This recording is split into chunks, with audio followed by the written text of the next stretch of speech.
All right, so we're back to work on the ex-police car, and we're taking the transmission out.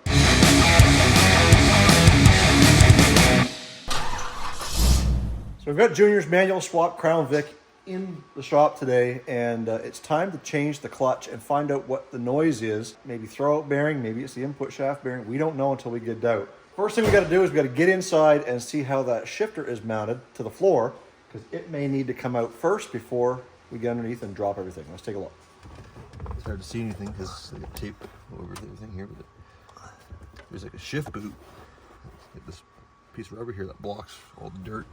Oh, they must have debris. got something to keep it out of there. It looks like it's just a hole. off. Yeah, okay. no, that shifter should come out with the transmission. So I would put it in neutral, and that way when we go to drop it down, it's coming straight down. Okay, perfect. All right, let's get it up in the air. So we've already got the drive shaft out because Junior does have to replace the center support bearing, but we're also going to see if we can figure out whether or not we can reuse an automatic transmission drive shaft, the aluminum ones that came in this thing, for a couple of reasons. One, they don't have the center support bearing. No. And two, they're lighter weight.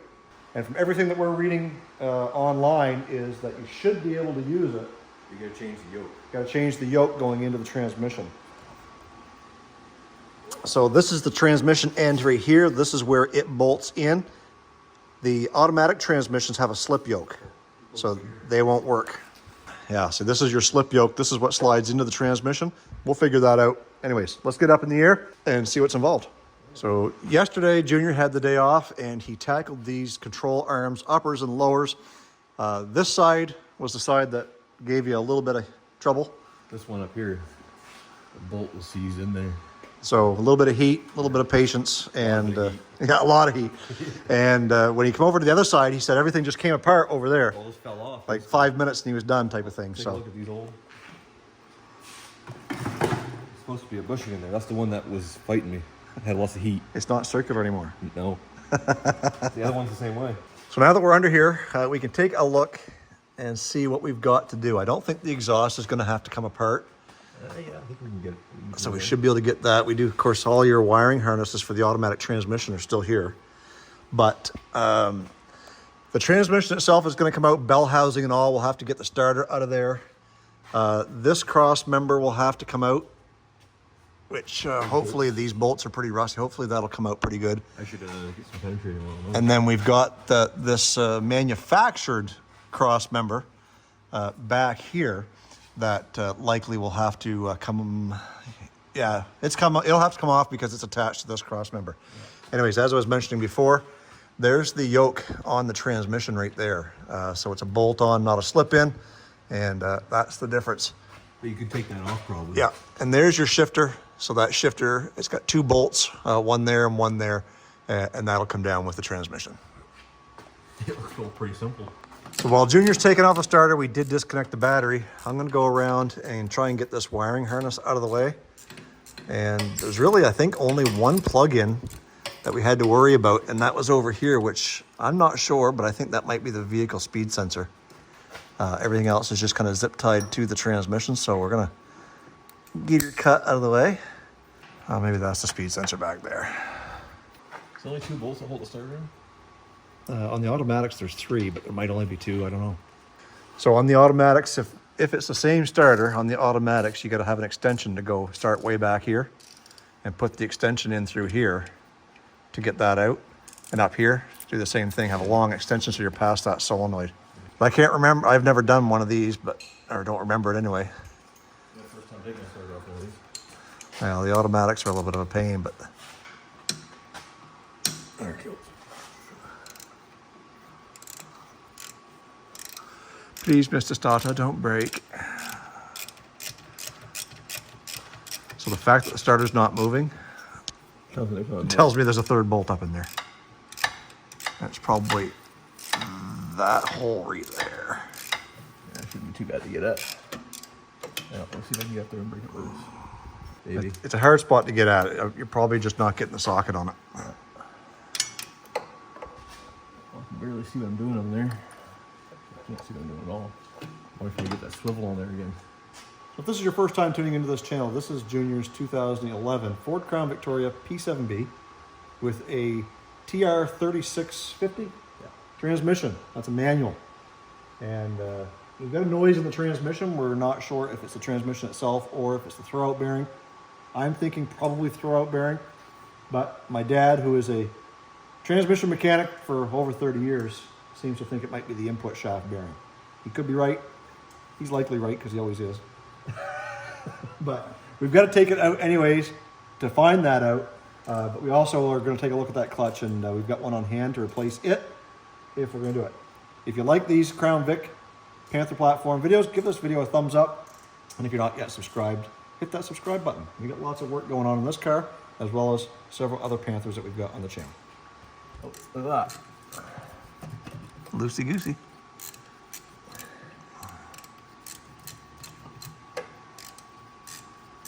Right now it would be nice to have one of those automatic.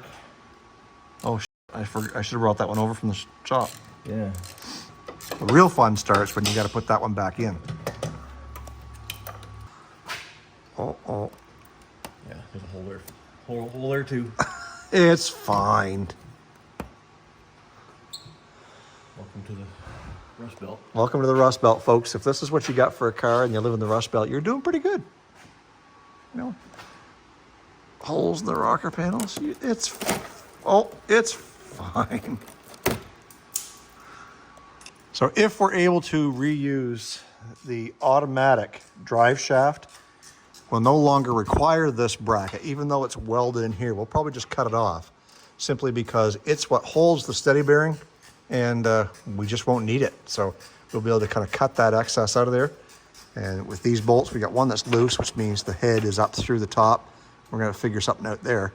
Probably gonna be the same thing on these ones here as well, so. Monkey arms. Arms up there. Did you get that bottom one? Yeah. Where'd you put that one? It's in that tray. So we'll just kind of let that hang right there on that bracket. Oh, that looks like a hockey puck. It is a hockey puck.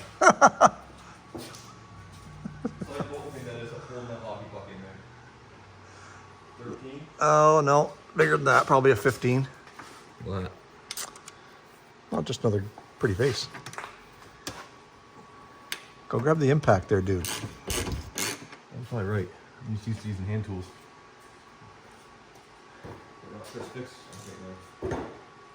So we've got these ones here. So what we should do is grab the transmission jack, at least get it under here. Get the pressure taken Yeah. off. And then that way, when we go to take all this stuff off, it's not just going to fall on our face. So did you rebuild those calipers, or somebody rebuild them for you? No, they came rebuilt. Oh, good. They're race ready. Rebuilt this ride sport. Yeah. It was a little crusty. I figured I'd rebuild it. So today's leg day here on Olde Carr Guy. We're getting Alex is getting his workout. So as we get the transmission jacked up, we're realizing that we're probably going to have to get these bolts off first, because they're through bolts through the floor, meaning that when they're not tight, they're just going to spin, just like that. So Junior's got got the impact, and we're going to try and spin those out, see how far we get before we realize we've got to remove the transmission jack, drop the car, get inside, and find the heads of those bolts. Yeah, whole thing spinning. So that means when they put those bolts through, they didn't weld them. There you go, there's one. Oh.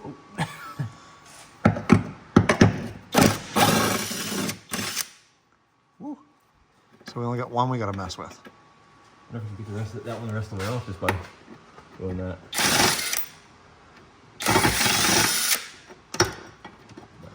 Try the gun on that other one. See if you can get it started.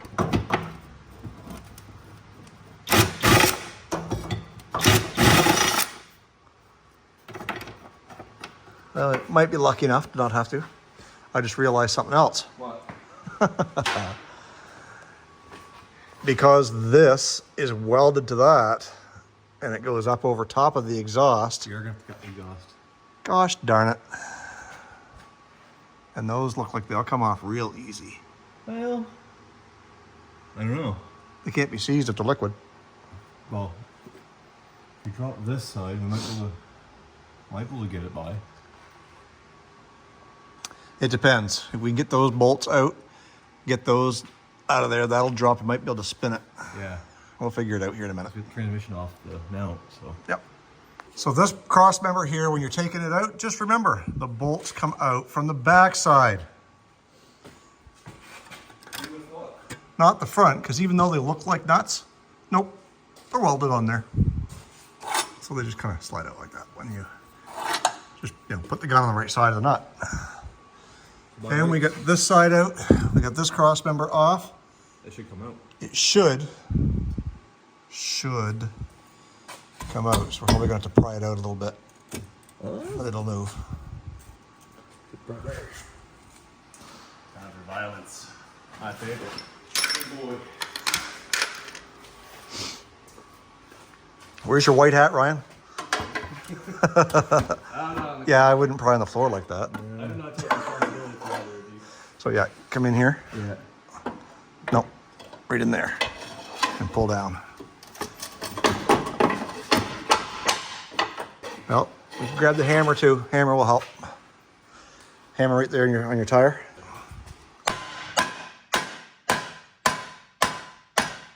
Rain and rust. Yeah. And dirt. So get your hammer and try it.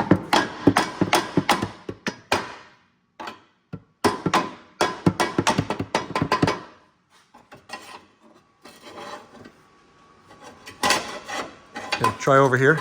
Stick the flat end up in the top of that hole there. All right, I'm gonna put the camera down and we'll be right back when we get that thing weaseled out of there. So we've got the cross member out and we thought maybe we'd be able to get that weaseled out without taking off the fabricated bracket for that center support bearing. But what we're gonna do, because ultimately we're not gonna reuse the center support bearing, is cut this off. So Junior's got the Sawzall. We're gonna get that cut and then we should be able to slide that out of the way.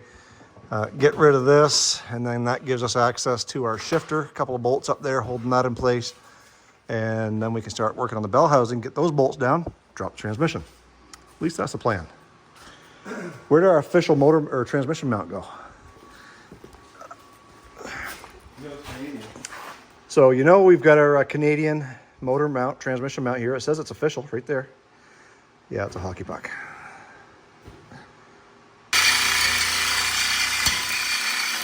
All right, so after a little bit of friggin', we did get those two pieces cut, and we managed to get the cross member up over the flanges on the exhaust so that we wouldn't have to cut anything on the exhaust.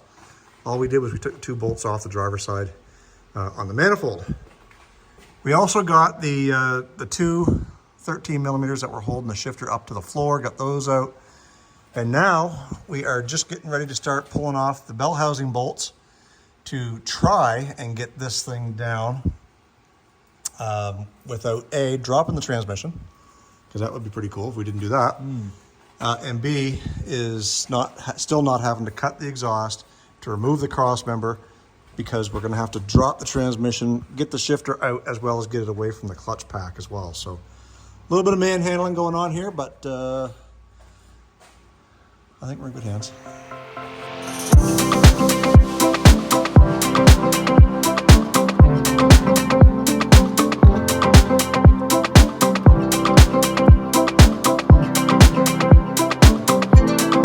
Okay guys, as you can see, we got the transmission out. We're going to take the clutch assembly out here in a minute.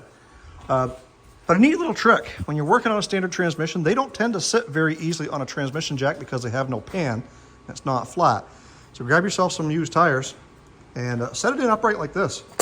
Because it's got a yoke on the bottom that's closed, it's not going to slip out.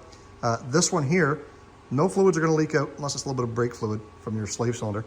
But this is going to allow us to take a look at the input shaft bearing and the slave cylinder and be able to work from this angle as opposed to kind of working in straight on. So little trick that my dad taught me one time. So if you're working on a standard transmission, you can just kind of dump it in there, work away at your stuff here. So where are we at now? Now should we go get the stuff off and get the clutch assembly and everything. Yep. A new one. So next step is to get the clutch off and pressure plate and put the new set in. Now, from what I'm seeing right here, everything looks good. I can still see some writing on the clutch disc up there. And once we get this out, we'll be able to see whether or not the bearings in there are bad or where the noise may have been coming from. And otherwise, we'll take a look over there to see if we can get any noise out of that. So let's go get the, actually, let's get this off. Then we can get the clutch and get it switched out. Sounds good.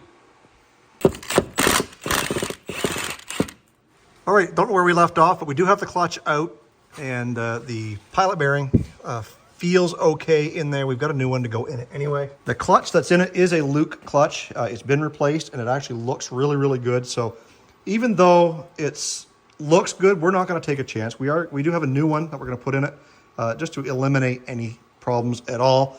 Let me show you what we're talking about when it comes to noise. We've got this sleeve, it's got a bearing here, and that, when you spin it, has a little bit of noise in it. You can't hear it on camera. The input shaft also has significant play back and forth, and I'm no transmission mechanic, especially on standards. I don't know if that's okay or if there shouldn't be any at all. We're gonna have my dad take a look at it. Dad's a transmission mechanic by trade. He's not here right now, so he'll be in Monday. That's gonna put us at a standstill until then. So we're gonna button up all the wiring, put the wheels back on the car and get it pushed outside until we can have an expert opinion on what that is. Let me know what you think down below. By the time this video comes out, we're already gonna know the answer, but let me know what you think. Is that significant play in that input shaft? And if so, we'll likely have dealt with it. If not, well, you know, we'll have to put her back together and just drive her. I think that's all we're gonna do. So anyways, next time we come back to this video, we'll have the answers and we'll be putting it back together. So that is going to do it for this video, guys. If you're not yet subscribed to Olde Carr Guy, make sure you hit that thumbs up, hit that subscribe button, because we are climbing very, very quickly on a path to 100,000 subscribers. Yeah, we're only at 20K right now, but we just hit that a couple weeks ago and we're almost halfway through it, almost 21,000. So let's keep it going. Also, if you're not following me on Instagram, make sure you head on over there, because that is growing as well. We're close to 10,000 followers on Instagram.